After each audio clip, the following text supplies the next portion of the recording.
katwirire shonga ibisanzwe noneho kibazo cyanyu murangereranya kandi simbikunda namwe murabizi mutuma ndibanyuzamo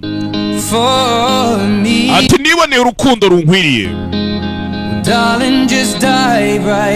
ati bijyemo mukunzi aho nzajya unkurikire ati nje niboneye umukobwa mwiza kandi utuje ati sinari mbizi kari we wari untegereje ati kuko twari abana bato tujya gukundana ntitwari tuzi ngo ni ibiki ati niyo mpamvu ntazakurekura muri iyi nshuro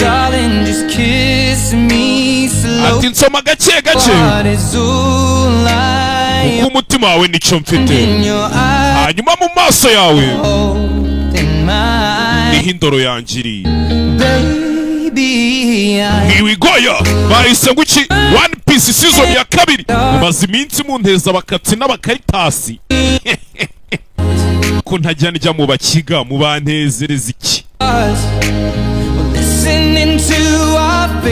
ati twumva ya ndirimbo dukunda ati ubwo wavugaga ngo urasa nabi nabivuze nongorera ariko wowe urabyumva ati iri joro urasa neza darling ntiwigoya mva amagambo y'akaririmbo ati niboneye umugore ukomeye kurusha abandi bose niwe duhuje indoto ndetse umunsi umwe mba nizera ko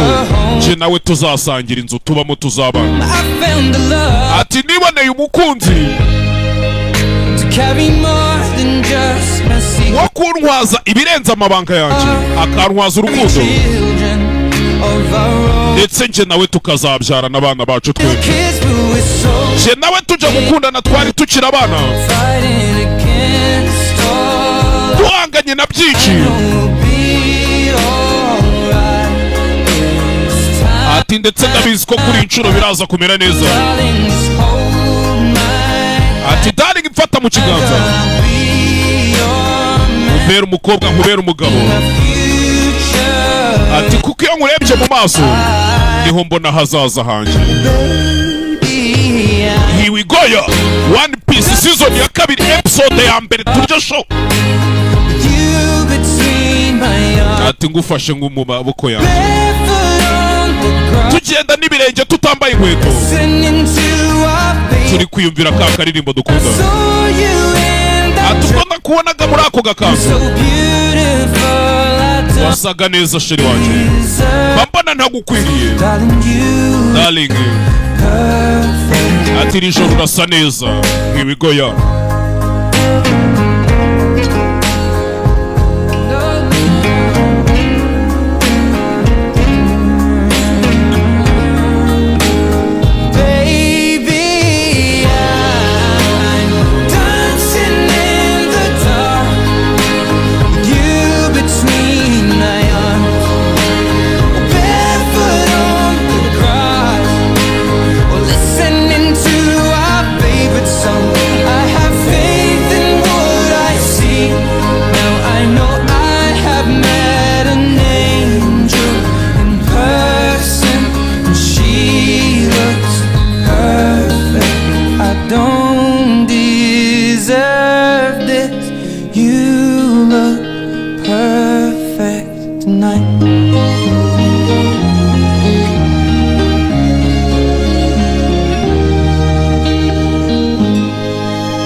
kaca amazimwe noneho sasa rero